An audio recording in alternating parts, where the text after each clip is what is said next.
Hello everyone, and in this video I am going to be making my cube in a cube pattern, which I've done on the 3x3 on a 5x5. Okay, and now I'm making it.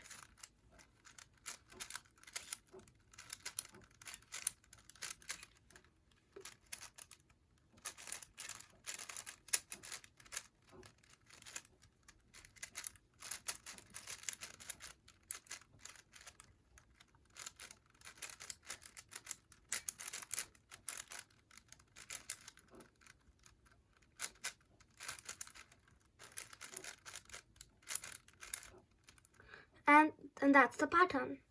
Right, okay, so how is that a cube in a cube? So is that the first cube? Yes, so it's the first cube, with the second cube, with the third cube, with the fourth cube, with the fifth cube. So it's like a 5x5 by a 4x4 and a 3x3 and a 2x2 and a 1x1. Right, and that is on all sides? Yes. So it's so you can see it from this angle or from this angle. Is that difficult to do? No, it's actually not, and you can also see the way that I've done it on my 3x3 in my patterns video.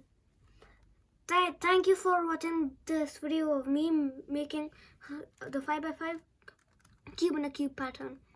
Thank you, and bye bye everyone.